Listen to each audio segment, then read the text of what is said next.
Après la délégation ministérielle et celle du médiateur de la République, le président du conseil régional d'Egbeke apporte sa contribution au retour de la paix à Béoumi. Mangwa Jacques a échangé avec les chefs coutumiers et religieux, les responsables des jeunes de la localité. Un seul message au menu de cette rencontre, celui d'œuvrer au retour définitif de la paix pour un vivre ensemble harmonieux à Béoumi.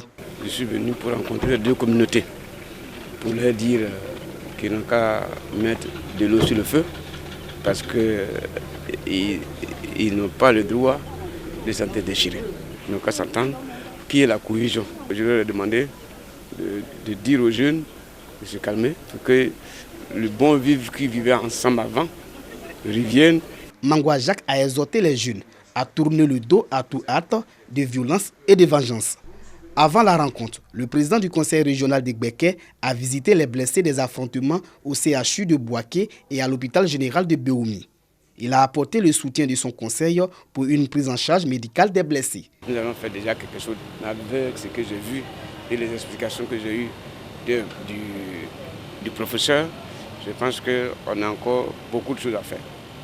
Et je vais voir mon équipe pour qu'on voit ce qu'on va faire. Selon les médecins traitants, les jours des blessés encore présents dans les formations sanitaires ne sont plus en danger. Plusieurs parmi eux quitteront leur lit d'hospitalisation sous peu.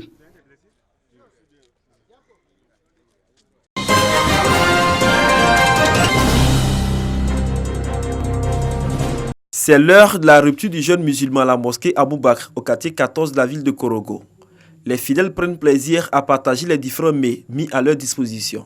C'est le moment que choisit l'association des ressortissants du Moronou vivant à Korogo pour faire un don à cette communauté. Du sucre, des nattes et divers vivres pour permettre aux fidèles musulmans de passer un excellent mois de Ramadan. Même si on ne vit pas des mêmes régions, on ne fait pas la même religion, mais bien avant ça, on est tous humains. L'humanité a des valeurs. C'est ces valeurs-là que vous êtes en train de nous enseigner. L'acte des ressortissants du Moronou à Korogo vise à promouvoir le vivre ensemble dans la région du Poro et à exprimer leur solidarité à la communauté musulmane. Tout le gouvernement prône le vivre ensemble, la cohésion sociale. Nous vous offrons cela afin que vous puissiez prier pour la Côte d'Ivoire même. Les communautés Baoulé, Gouro, Koulongo, Dega et Abron vivant à Korogo se sont associés à ce geste de solidarité. Chaque année en période de Ramadan, l'association des ressortissants du Moronou fait don à la communauté musulmane de la ville.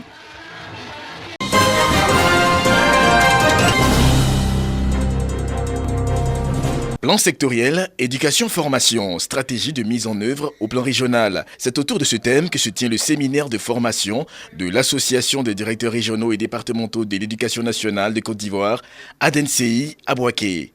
Au total, 36 directeurs régionaux et 5 directeurs départementaux prennent part à ce renforcement de capacités. Il s'agit pour les acteurs du système éducatif de réfléchir sur l'élaboration de stratégies pour la mise en œuvre du dit plan au niveau régional. Ce que nous allons avoir en région, nous allons faire remonter au niveau de notre ministère de tutelle et c'est ce grand groupe-là qui va donc former le plan sectoriel éducation-formation. Le ministre des Transports, par ailleurs représentant la ministre de tutelle Kandia Camara, a présidé l'ouverture des travaux. Amadou Koné s'est réjoui de la tenue de cette formation et a encouragé l'initiative. Pour le ministre, c'est une preuve de haute conscience professionnelle. Un atelier de formation à l'intention des DR et des du secteur de l'éducation-formation est à mon sens un signe de remise en question qui tire sa source de la volonté des acteurs concernés d'aller de l'avant, de s'améliorer, d'accroître leur performance pour les meilleurs résultats. 48 heures durant, plusieurs communications seront prononcées sur le plan sectoriel éducation, la préscolarisation, les classes inclusives, la politique de scolarisation obligatoire des enfants. L'association des directeurs régionaux et départementaux de l'éducation nationale existe depuis 2000.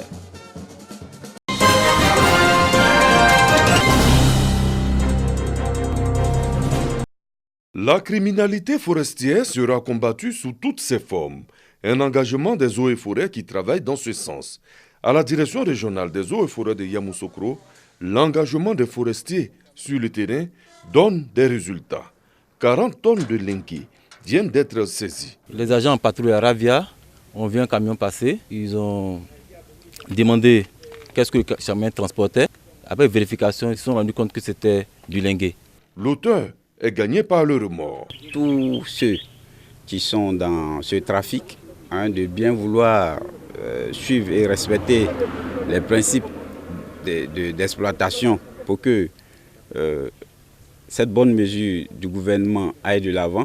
Les mesures gouvernementales en matière de lutte contre la criminalité forestière doivent être respectées par tous. Même s'il était un exploitant agréé, mais pour le fait que ce bois soit dans la zone au-dessus du tien parallèle, il ne pouvait même pas faire l'exploitation.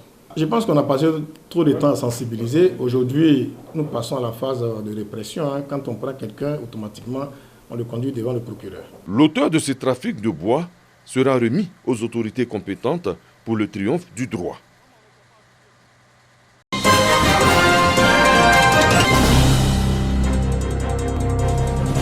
La campagne Café Cacao 2018 a été pour la Société coopérative des agriculteurs de Norbert Carrefour Sokansé une campagne en demi-teinte de l'avis des responsables de cette entreprise coopérative. Le bilan de l'exercice a révélé une baisse de la production des planteurs membres. Moins de 640 tonnes de cacao récoltées durant cette campagne contre 1017 l'année dernière. Une baisse de 42% de la production imputable à la maladie du Schollenschutt, appelée coutumièrement sida du cacao. Les membres de la coopérative de Norbert Carrefour ne se découragent pas pour autant. Billy Tatiana, la directrice, assure que par la sensibilisation permanente des producteurs et vu leurs dispositions ainsi engagées, ceux-ci vont renouer avec la productivité.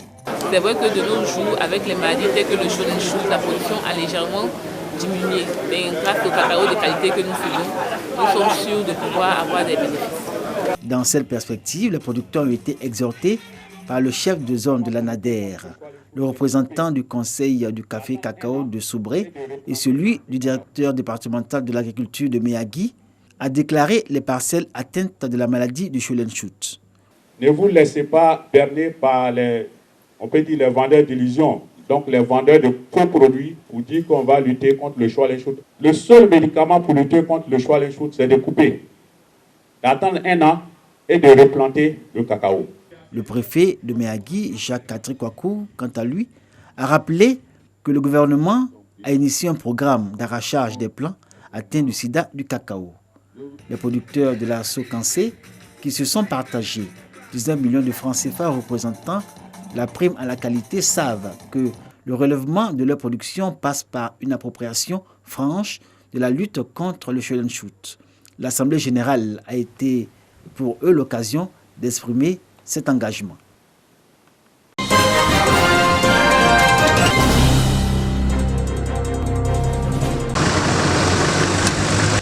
Le carrefour, communément appelé carrefour CP1, menant au quartier Belleville, anciennement appelé Zimbabwe, dispose désormais des feux tricolores.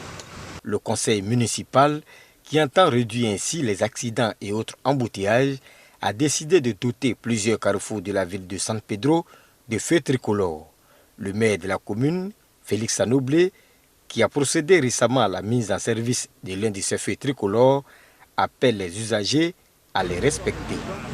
À cet endroit-là, donc, est marqué beaucoup d'embouteillages et le bitumage de cette voie va entraîner donc une augmentation de la circulation de cette voie.